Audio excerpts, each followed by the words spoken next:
இப்போ பாருங்க, இப்போ இந்த ஃபேனை ஆன் பண்றேன்.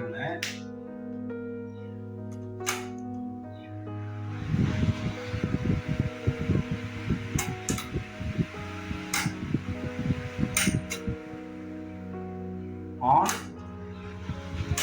ஆஃப் சுவிட்ச் நல்லா இருக்கு. ஆனா உள்ள இருந்த ரெகுலேட்டர் போயிடுச்சு, அதனால ஸ்பீடு கண்ட்ரோல் வரல. அதுக்கு என்ன செய்யலாம், இதுக்குள்ள என்ன இருக்கு ஸ்பீடு கண்ட்ரோலுக்கு அப்படின்னு சொல்லி பார்க்கலாம்.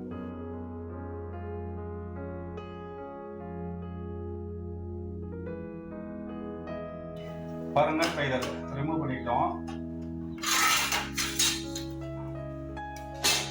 இந்த பக்கம் இருந்து பார்க்க முடியல. ஸோ அடுத்து பேக் சைட் திருப்புவோம்.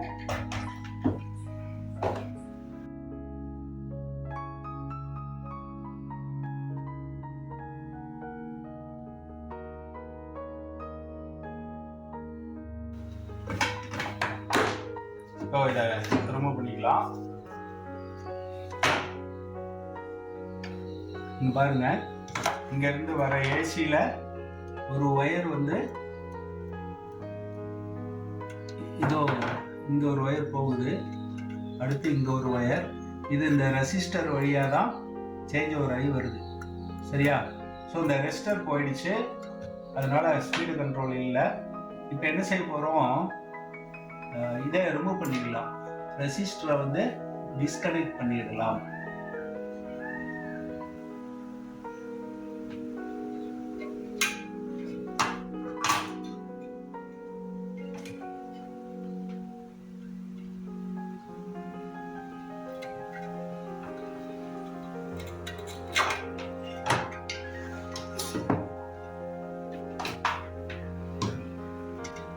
இதுதான் ஃபேன் மோட்டாருக்கு போகிற ஒயர், அதை கம்ப்ளீட்டாக ரிமூவ் பண்ணிட்டோம். இப்போ என்ன செய்யணும், ஒரு ஒயர் வந்து ஸ்ட்ரைட்டாக காயில் போகுது, இன்னொன்று வந்து ரெகுலேட்டரில் சீரீஸில் கொடுத்துடணும். அப்போது ரெகுலேட்டரோட 2 ஒயர் இப்படி சீரீஸில் கொடுத்துடலாம். ஆனால் மவுண்டிங்க்கு வந்து நம்ம பிளான் பண்ணிக்கணும். இதை வந்து என்ன பண்ணுறேன், இந்த சைஸுக்கு நான் வந்து லேத்தில் கொடுத்து கட் பண்ணிட்டேன் இந்த மாதிரி கரெக்டாக. ஸோ இப்படி வச்சா சீட் ஆகலை. ஸோ நான் என்ன பண்ணேன்னா, இந்த பக்கம் சீட் ஆகிற மாதிரி வச்சுக்கிறேன். வச்சுட்டு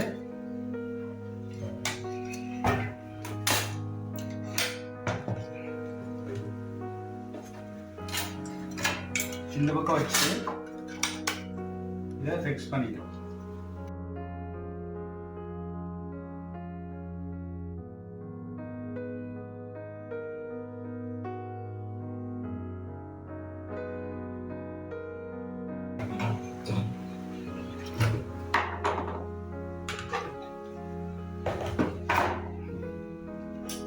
இப்போ பாருங்க, அந்த சைட்ல இருந்து நமக்கு கிடைச்சிருச்சு. உள்ள வந்து வராது இதுக்கு மேல. இது என்ன செய்யறோம், இதை சால்டர் பண்ணிடுறோம். சால்டர் பண்றதுக்கு முன்னாடி இந்த ஸ்லீவ் எல்லாம் ஹீட் ஆகி வேஸ்ட் ஆகிருந்துச்சுன்னா அதை கட் பண்ணிடணும்.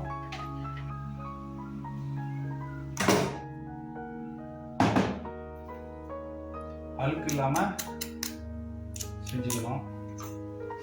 அதே மாதிரி இந்த டெர்மினலையும் நல்லா கொடுக்கணும்.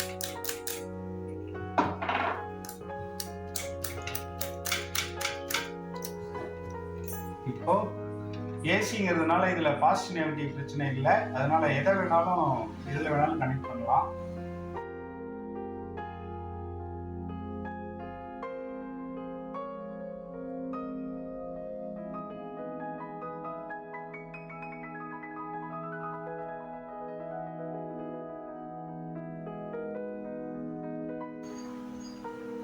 இது சால்டரிங் பேஸ்ட், அப்பதான் நல்லா சால்டர் ஆகும். சால்டரிங் லெட்டு நல்லா மெல்ட் ஆகி ஃப்ரீயா ஃப்ளோ ஆகிற மாதிரி வச்சாதான் ஆகும். இது சால்டர் பண்ண உடனே ஷார்ட் ஆகாம இருக்கிறதுக்காக இன்சுலேஷன் பண்ணணும். பாடியில் பட்டாலும் ஷாக் அடிக்கும், ரெண்டும் ஷார்ட் ஆகிட்டாலும் ஃபயர் ஆகிடும். இன்சுலேஷன் டேப் ரெண்டையும் தனித்தனியாக தான் இன்சுலேட் பண்ணணும், ஒன்னா பண்ணக்கூடாது.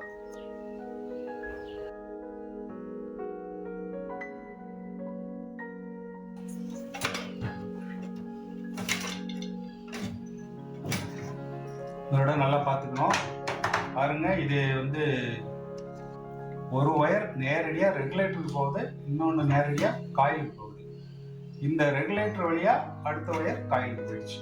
இங்க ஒரு நாட்டு முடிச்சு போட்டிருக்கோம். எதுக்குன்னா இங்க இருந்து உருளிட்டு வரக்கூடாதுன்றதுக்காக. ஸோ இதை மறக்காம ஒரு முடிச்சு போட்டுக்கணும். வெளியில திரும்ப வராம இருக்கிறதுக்காக வச்சிருக்காங்க. வேற எங்கேயாவது வருஷதான்னு பார்த்துக்கணும். இப்போ இதை ரிமூவ் பண்ணிடலாம். இந்த சுவிட்சு எடுத்துட்டா இங்க மேல ஓப்பனா அசிங்கமா இருக்குங்கிறதுனால இந்த சுவிட்ச் அப்படியே வச்சிட்டோம். ரெசிஸ்டரையும் அப்படியே விட்டுட்டோம். வேற எங்கேயும் ஷார்ட் ஆகிறதுக்கு வாய்ப்பு இல்லை. ஏன்னா 2 ஒயரும் இன்சுலேட்.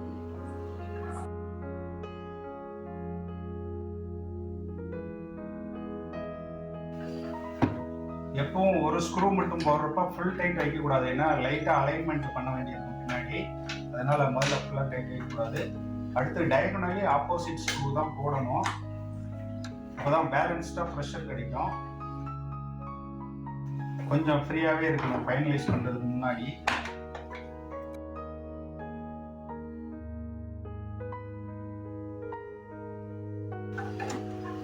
இப்போ ஒன்றுன்னா ஃபுல் டைட் வைக்கணும்.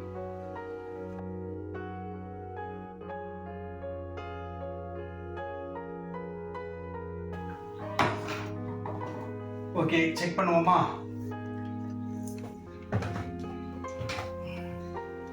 பார்ப்போமா?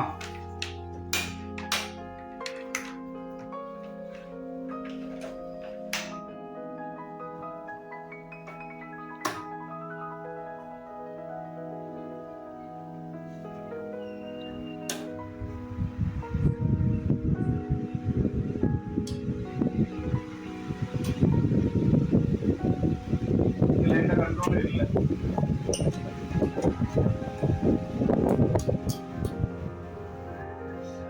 ஆசிலேஷன் ஆகுதுன்னு பார்த்துருவோமா?